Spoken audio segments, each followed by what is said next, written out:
Passons aux derniers événements.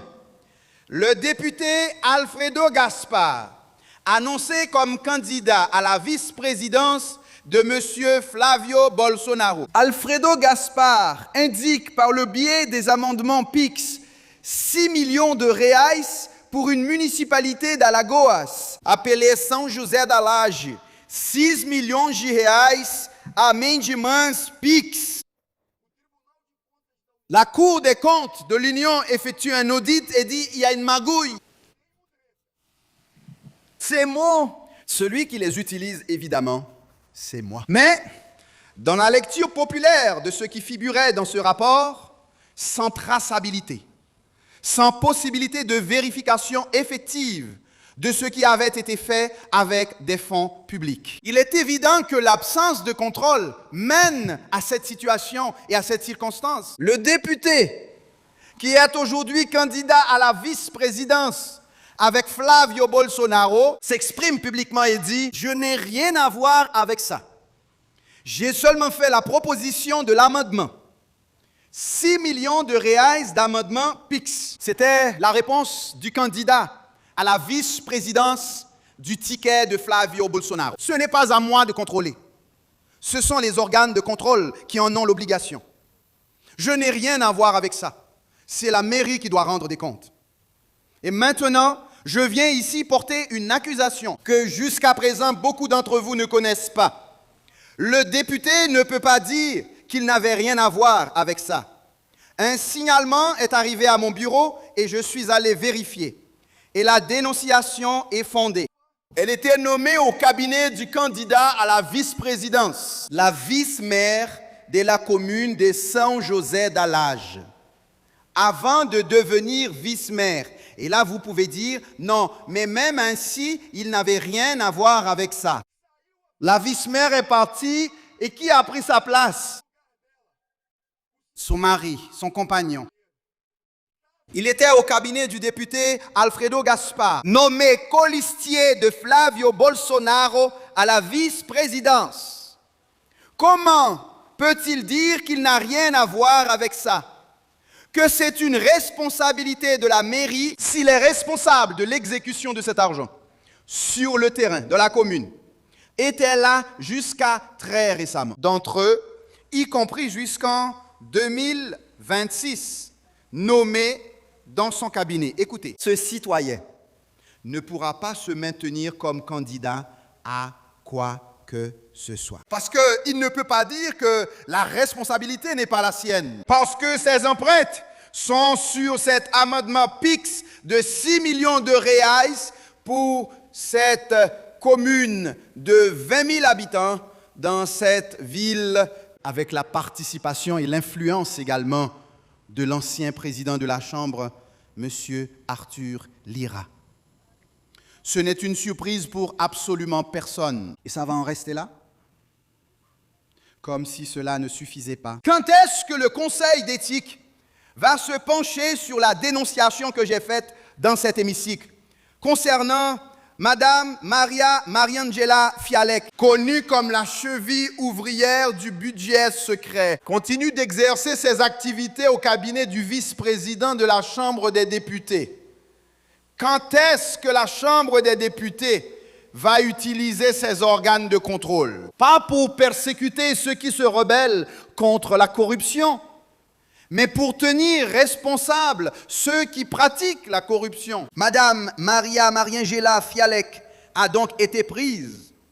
Son téléphone portable a été saisi. Et sur son téléphone portable, il y a ces conversations avec un personnage très connu de l'histoire brésilienne, qui, il y a 10 ans, était là, sur ce siège de président, dirigeant la séance.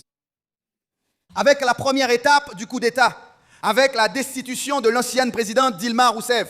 Je parle d'Eduardo Cunha. Eduardo Cunha n'exerce pas le mandat de député fédéral. Il est devenu inéligible pour une période de 10 ans. Il a tenté d'organiser ma destitution dans cet hémicycle. Plusieurs députés sont venus me raconter « J'ai reçu un appel d'Eduardo Cunha me demandant de te destituer. J'ai reçu un appel d'Arthur Lira me demandant de te destituer. » Pourquoi cette présence ici dérange-t-elle autant?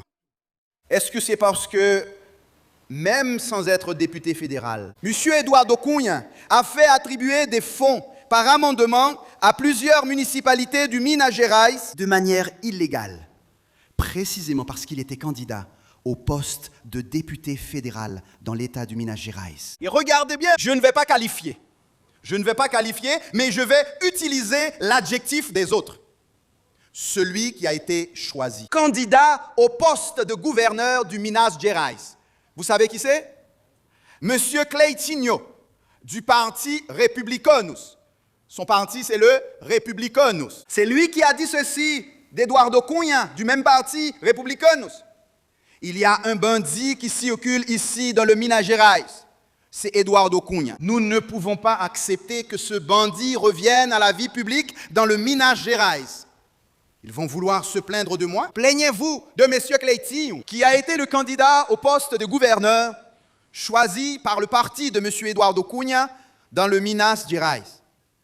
Ces déclarations publiques sont là. Je n'ai pas besoin de qualifier qui que ce soit. Je ne fais qu'utiliser les guillemets et les adjectifs qui ont été utilisés par un camarade de son parti.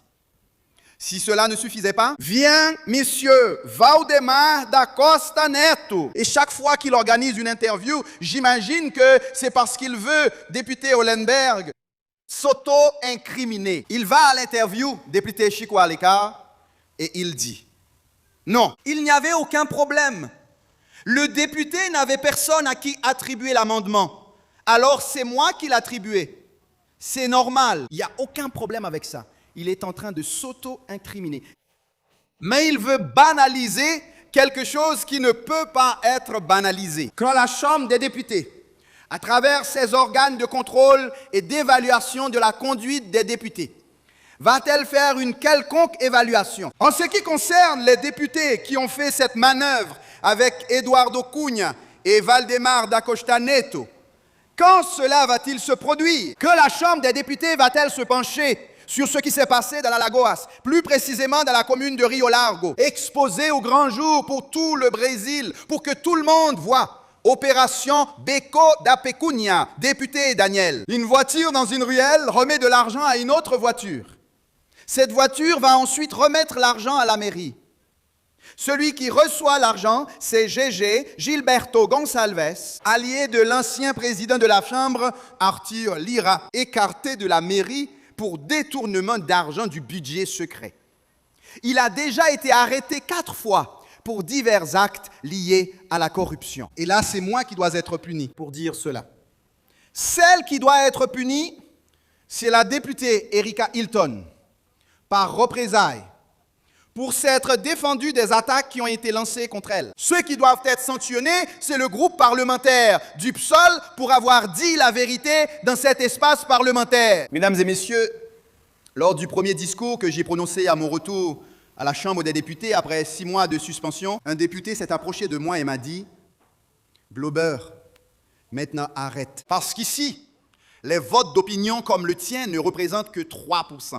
Je ne sais pas d'où il a sorti ce chiffre, mais il a dit 3%. Le reste des députés dépend des fonds. Et ma réponse pour lui a été « J'accomplis ma mission et je continuerai à l'accomplir. Je peux le faire sans utiliser d'adjectifs, comme je l'ai fait aujourd'hui.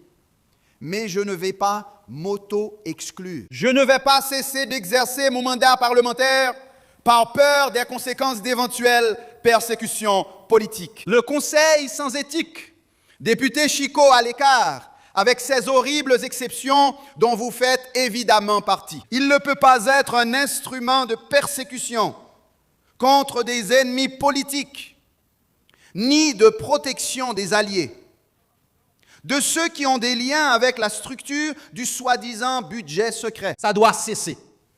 Le Congrès national s'accaparait un quart du budget public, environ 60 milliards, enlevant la capacité d'investissement pour des projets qui sont fondamentaux pour le Brésil. Ce n'est pas cohérent, ce n'est pas raisonnable. La société brésilienne est de notre côté, contre cette gabegie. Mesdames et messieurs, excusez-moi si je ne peux pas m'empêcher de le dire.